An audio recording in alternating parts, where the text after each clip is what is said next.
حضرت مولانا جلال الدین رومی کی حکایات میں سے ایک مشہور حکایت ہے پوشیدہ حکمت کے حوالے سے۔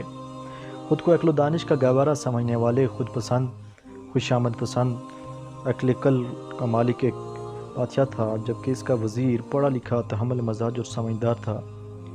ایک دن چھری کانٹے کے ساتھ پھل کھاتے ہوئے بادشاہ سلامت کی انگلی زخمی ہو گئی۔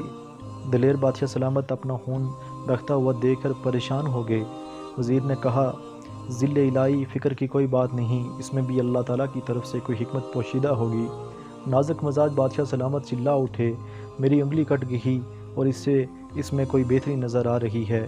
داروغہ، اسے جیل میں ڈال دو۔ وزیر کو جیل میں ڈالنے لگے تو وہ بولا، اس میں بھی میری کوئی بہتری ہوگی۔ کچھ دنوں بعد بادشاہ کی انگلی ٹھیک ہو گئی، وزیر ابھی تک جیل میں ہی تھا۔ بادشاہ سلامت ایک دن اکیلے ہی جنگل کی طرف نکل گئے۔ واپسی پر راستہ بھٹک گئے اور کسی دوسرے علاقے میں پہنچ گئے۔ وہاں کے وحشی لوگ بادشاہ سلامت کو پکڑ کر اپنے سردار کے پاس لے گئے۔ سردار نے کہا، اسے کمرے میں بند کر دو، ہفتے کے دن اس کی قربانی ہوگی۔ مقررہ دن بادشاہ سلامت کو جب قربانی کے لیے چبوترے کی طرف لے کے جا رہے تھے تو ان کے مذہبی پروہت کی نظر اس کی انگلی پر پڑی، جہاں اسے کٹ کا نشان نظر آیا۔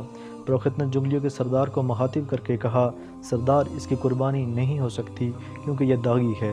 اس وقت نہ صرف بادشاہ کو آزاد کر دیا گیا بلکہ بادشاہ کو وحشی لوگ ملکی سرحد تک چھوڑ گئے۔ جب بادشاہ محل میں پہنچا تو اس نے فوراً وزیر کو رہا کر دیا اور کہنے لگا، تم ٹھیک کہتے تھے کہ انگلی کے کٹنے میں اللہ کی طرف سے کوئی حکمت پوشیدہ ہوگی۔ زخم کے اس داغ کی وجہ سے میری جان بچ گئی۔ وزیر بولا، بادشاہ سلامت، آپ کی تو جان بچ گئی انگلی کٹنے سے، میری جان بچی مجھے جیل میں ڈالے جانے سے۔ خدا نخواستہ میں آپ کے ساتھ ہوتا تو ان لوگوں نے میری قربانی کر دینی تھی۔ دونوں کی زبان سے بے اختیار نکلا، سچ ہے، اللہ تعالیٰ کے ہر کام میں حکمت پوشیدہ ہوتی ہے۔